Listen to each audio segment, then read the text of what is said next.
প্রতিদিন সারা দেশ থেকে ঢাকায় আসার পথে শত শত মুরগি মারা যায়।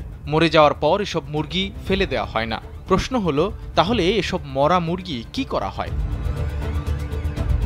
মরা মুরগি সংগ্রহকারীরা বলছেন, মাছের খামারিদের কাছে তারা এসব মুরগি বিক্রি করে থাকেন। তবে পাইকারি মুরগির বাজারগুলোতে খোঁজ নিয়ে জানা গেছে, এসব মরা মুরগি বিভিন্ন খাবারের হোটেল, চাইনিজ রেস্টুরেন্ট ও ফাস্টফুডের দোকানগুলোতে সরবরাহ করা হয়। সাধারণত মুরগির আড়তগুলোর সামনে একটি নির্দিষ্ট প্লাস্টিকের ড্রাম থাকে।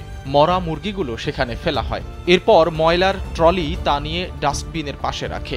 তখনই ঘটে আসল ঘটনা।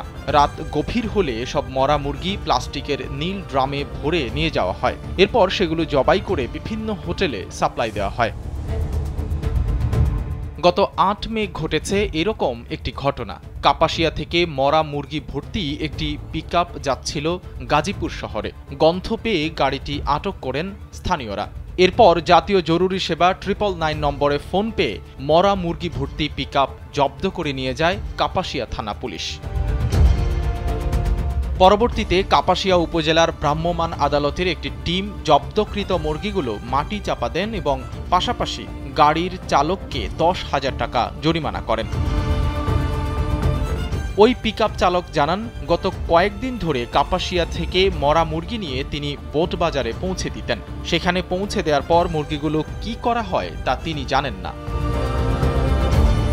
চাঞ্চল্যকর এই ঘটনার পর 9 মে অভিযানে নামে কাপাসিয়া উপজেলা প্রশাসন। বিকেলে মরা মুরগি বিক্রির দায়ে উপজেলার রানীগঞ্জ বাজারে এক ব্যবসায়ীকে 7 দিনের বিনাশ্রম জেল এবং 10,000 টাকা জরিমানা করা হয়।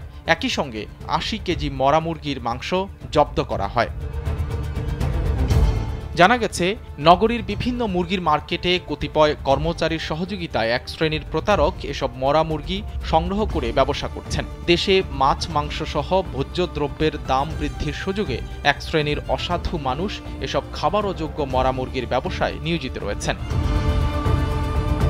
পুষ্টি বিশেষজ্ঞরা জানিয়েছেন, এসব মরা মুরগির মাংস খেলে মানুষের পেটের অসুখ সহ নানা ধরনের দুরারোগ্য রোগ হতে পারে। সাইদ রহমান, কালবেলা।